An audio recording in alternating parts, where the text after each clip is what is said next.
J'étais en pâture entre les mains qui incarne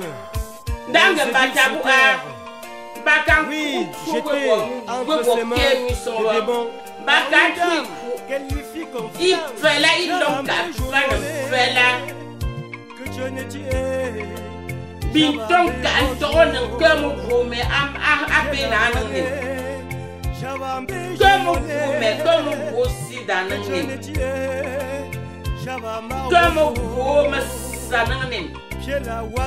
Tous les jours,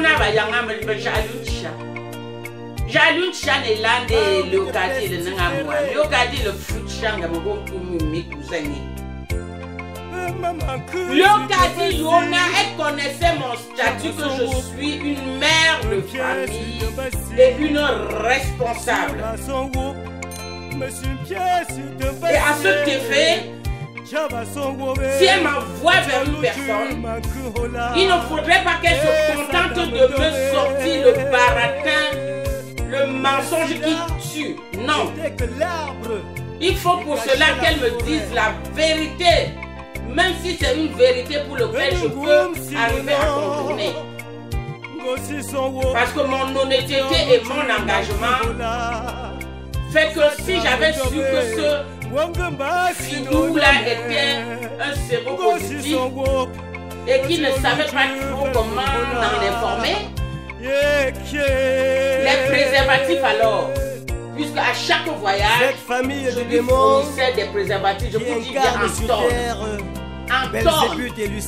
Parce que moi, victoire, bonheur sauf pour des criminels, victoire, bonheur sauf pour des criminels. Moi, je le fournissais des préservatifs à revendre. Je partais de la France avec un demi-sac de préservatifs que je donnais à mon futur époux, qu'il refusait d'utiliser et que je lui laissais par mesure de prévention. Même s'il me laissait croire qu'en dehors de moi, il m'attend tous les 6 mois pour me faire l'amour. Mais sur ce coup-là, bizarrement, je ne croyais pas. J'avalais, j'indulgeais ses mensonges. Mais quand il allait jusqu'au point de me faire croire qu'il m'attend tous les 6 mois pour faire l'amour, je ne le croyais pas. Et quand bien même disait, ok, c'est bien beau, c'est bien, tu sais qu'on est là pour construire un avenir ensemble. Hein, et n'oublie pas que garde ce ventre qui est un trésor pour tes futurs bébés. Hein, okay. Donc, je te laisse en prévention au cas où, maman, on me dira qu'il prenait pour aller vendre au marché noir. Quoi qu'il en soit, on a dit que beaucoup de gens m'ont dit des choses, mais plus tard, je vous ai fait voir dans l'une de mes interventions, là où sur la photo du mariage, je mets le doigt comme ça, comme un signe de regret. Ça avait été conseillé par le photographe. Est-ce qu'il savait que l'homme que j'étais en train de m'engager avec lui comme ça était un mort-vivant, était un sorcier, un sidéen tueur? Il savait. Et pourquoi ne pas me dire? Donc, le tabou et encore le tabou, ça tue. Ça tue. C'est pour cela que la famille de Nazette Agnenou m'ont tué avec leurs mensonges. Et moi, reconnue comme une personne ouverte d'esprit, spontanée, qui dit des choses en temps et en heure, et qui ne prend jamais parti des obscénités, des complicités de meurtre, des complicités de sorcellerie, des complicités de tricherie, de l'hypocrisie, de tromperie, de mensonges à outrance, Jamais, jamais, jamais de la vie. Jamais de la vie. Banana, c'est Wambo. Banana, c'est Wambo. Banana, c'est Wambo. Je donne la vie, je ne détruis pas la vie. J'aide les gens, je ne les pousse pas dans les fossés. Je donne l'eau pétillante aux gens, je ne les donne pas du vinaigre. Et c'est comme ça que j'ai sorti le cousin de Léocadie dans la boue dans laquelle il était en train de se noyer. Il était en train de s'étouffer. Je lui ai sorti de la boue. Le coup fatal. Je ne me suis pas contenté de le sortir de la boue. Je lui ai sorti de là, je lui ai nettoyé, je lui ai pansé ses plaies, je lui ai soigné, je lui ai donné ce que la plus belle femme peut donner, peut offrir. Je lui ai donné mon intérieur sain intérieur. Mon intérieur sain. Une femme pieuse. Et qu'est-ce qu'il en a fait de tout cela? Il a souillé mon corps, il a souillé mon intérieur, il m'a abîmé comme il n'est pas possible, jusqu'à m'abandonner et laisser pour morte. Voilà ce que le mari t'a vanté. Le mari tant vanté, le mari tant, je dis tant il est, mais les grades inexistants, c'est-à-dire je porte la quantité des éloges qu'elle lui avait attribués à un tiers de ses défauts. À un tiers des défauts de Nazer Tanyenono. Ça voudrait dire que, à part les défauts, tous ces grains de cheveux sur la tête, chaque grain de ses cheveux sur la tête porte des défauts. Je dis que j'ai, aujourd'hui, l'âge que j'ai, je n'ai jamais, non seulement vu de mes yeux, une telle bassesse, et encore moins, je n'ai jamais su qu'une telle bassesse existait sur terre. Jamais.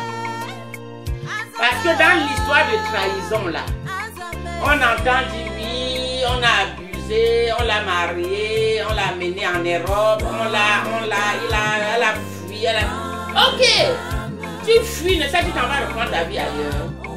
Tu divorces, ne sais tu restes contracter un autre mariage, comme c'est même ce que j'étais en train de vouloir faire là. Mais, sauf que l'individu est pire que... Je dis, il est pire que l'acide même, l'acide. C'est-à-dire, il passe quelque part, même l'herbe ne pousse plus. Il terrasse tout, il détruit tout. Il met tout à terre aride là, aride.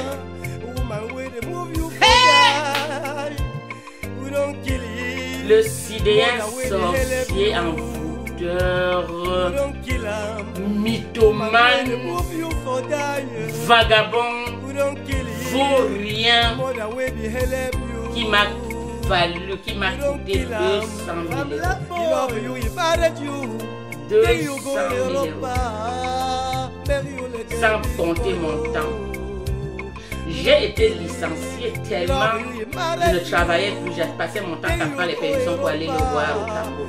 Pour aller le voir au Cameroun. Pour aller le voir au Cameroun. Il m'appelle, il suffit de dire ah, les sorciers veulent me tuer parce que ma fiancée est en France. Voilà qui ou bien j'allais là-bas pour me bagarrer avec les sorciers. Vous voulez que je vous dise que quoi? Mais je peux dire une chose par rapport à ce que cette expérience-là m'a fait comprendre.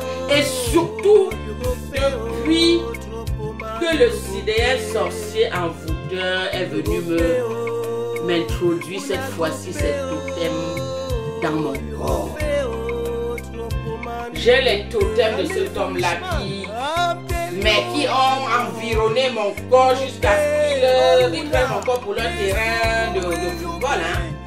Ils jouent là et ma colonne vertébrale est carrément leur gare centrale. Hein. Ça, c'est l'histoire. Je suis devenue une handicapée là, je ne marche plus, ça a bousillé tous mes hanches, tout mon rein. C'est ce qu'il est venu faire en 2008. Il est venu alors, il s'est dit que le sida ne va pas vite lâcher. Entre ses mains. Il faut que je lui donne ce qui doit très vite la terrasser. Et il est venu en 2008, il a toujours utilisé sa ruse satanique. Et il m'a fait croire que c'est un acte de réconciliation. Je me suis laissé toucher en filant un préservatif. Au moment de coït, il a extrait le préservatif en hurlant, et c'est cela que je comparais à un hurlement volcanique. Et j'ai compris par là qu'il était entré en transe et il était donc en état de posséder. Il était en état de posséder. Vous comprenez que j'ai consacré ici ce qui aurait dû être les plus belles années de ma vie. Pourquoi je dis ce qui aurait dû être les plus belles années de ma vie? Parce que vous autres, nous les mamans, nous les femmes en général, nous les mamans en particulier, lorsque nous accouchons, l'autre temps est consacré à nos progénitures. Nous donnons les enfants, nous les poupounons, nous les élevons, nous les éduquons, nous les... Donc, en quelque sorte, de nos 25 ans jusqu'à 40 ans, comme ça fut mon cas, le temps est consacré aux enfants. Maintenant, Dieu merci, Dieu les a couverts de l'arbre de paix, Dieu les a couverts de vaincants. Ils ont grandi, ils sont devenus autonomes. Maintenant, qu'est-ce que je vais alors faire pour occuper mon temps? Je vais me taper un coup bien portant pour que nous fassions maintenant la belle vie. Belle vie, ce n'est pas seulement de faire les amourettes sous l'oreiller, même si l'un n'exclut l'autre. L'un n'exclut l'autre. Mais c'est après avoir bien entendu fait l'amour sous l'oreiller, là, tout ça. Après, on va se taper un restaurant. Après, on va voyager, prendre un bateau de croisière. Aller à Péniche, là, prendre la vedette de Paris, se balader. Je rêvais de tout cela. Raison pour laquelle, quand j'avais vu le cousin de Léo Kadi, malgré sa maigreur, malgré son silence de cimetière, la seule chose qui m'avait plu sur ce homme, c'était que je le voyais élégant. Et comme moi aussi, je fus une femme élégante quand j'étais encore coquette, et que mon corps n'était pas mimé de toutes sortes de bactéries, de toutes sortes de sorcelleries. Quand je vous parle de moi, je vous parle de moi il y a 20 ans en arrière. Et depuis que j'ai connu cet homme, j'ai encore eu 2-3 ans à miroiter, le temps que je miroitais ce bonheur, ce bonheur avec lui. Les choses ont commencé à se dégrader tout de suite après qu'il m'ait enfilé l'alliance achetée par moi au doigt. Donc soit la bague du mariage, ma soeur aînée nous offre pour cadeau de noces de mariage une suite dans un hôtel présidentiel, un hôtel 5 étoiles dans la zone touristique du Cameroun à Limbé. Et c'est là où pour mon cadeau de mariage, mon époux me file ses germes séropositifs. Vous comprenez? Donc, il a passé 2 années de l'escroquerie intense. Maintenant, la signature du mariage là, était pour lui mon arrêt de mort. C'est-à-dire, je signais comme ça mon arrêt de mort, sauf que je n'étais pas prévenu. Parce que je crois que même quand quelqu'un signe c'est un arrêt de mort, on le prévient. Mais moi, dans mon cas, je n'étais pas prévenu. Je vous reviens. Je vous reviens. Je vous reviens.